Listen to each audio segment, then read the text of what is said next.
Remue ménage. Remue ménage.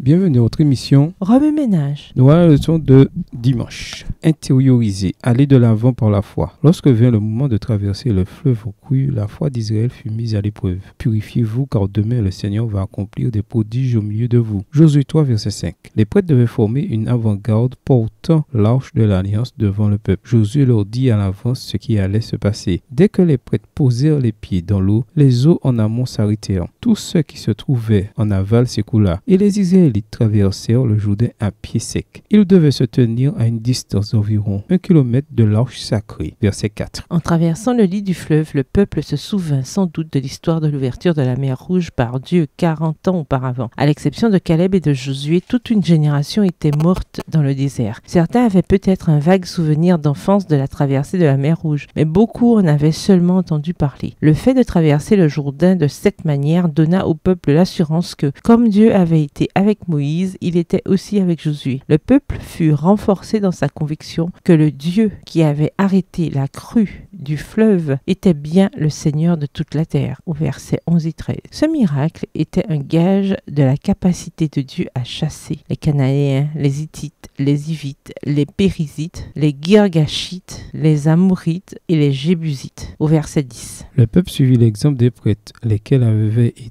les premiers à exercer leur foi en la promesse de Dieu. Tout au long des Écritures, on voit différents progrès d'empressement à répondre à l'appel de Dieu. Heureusement, Dieu fait preuve de patience même avec ceux qui hésitent encore. Lorsque Jésus demanda à Pierre d'avancer son bateau en pleine eau et de jeter ses filets, Pierre répondit avec une foi hésitante. « Maître, nous avons peiné toute la nuit sans rien prendre, mais puisque tu me dis de le faire, je jetterai les filets. » Luc 5, verset 5. En revanche, le centurion romain, lui, ne demanda même pas à Jésus de mettre les pieds chez lui. Il suffit que tu dises un mot et mon serviteur sera guéri. Matthieu 8, verset 8. Abraham fit preuve d'une foi similaire lorsque Dieu lui demanda d'offrir Isaac en sacrifice. Par la foi, Abraham offrit Isaac en sacrifice lorsque Dieu le mit à l'épreuve. Il estima que Dieu avait le pouvoir de ramener Isaac d'entre les morts. Hébreux 11, verset 17 et 19. Aujourd'hui, Dieu a besoin de jeunes qui soient des exemples de foi, de gens qui ouvrent la voie et sont les premiers à se jeter à l'eau. Tandis que nous exerçons notre foi, notre exemple peut encourager les autres à nous suivre. L'histoire de la foi de Josué peut se poursuivre avec nous lorsque nous avançons par la foi. Remue-ménage. Revenez à votre texte écrit et étudiez le passage. Encerclez les mots ou expressions ou idées répétées. Soulignez les mots et expressions qui sont importants et qui signifient quelque chose pour vous. Reliez par une flèche les mots ou expressions aux autres mots, expressions associés au connexe. Quels éclairages particuliers vos notes semblent-elles indiquer dans l'ensemble? Mémorisez votre verset préféré tiré de Josué 3 et 4. Écrivez-le plusieurs fois pour vous le rappeler plus facilement. Quel Jourdain Dieu vous appelle-t-il à traverser? Lorsqu'il vous est arrivé d'hésiter, comment Dieu a-t-il fait preuve de patience envers vous? Au revoir. Et à demain si Dieu veut.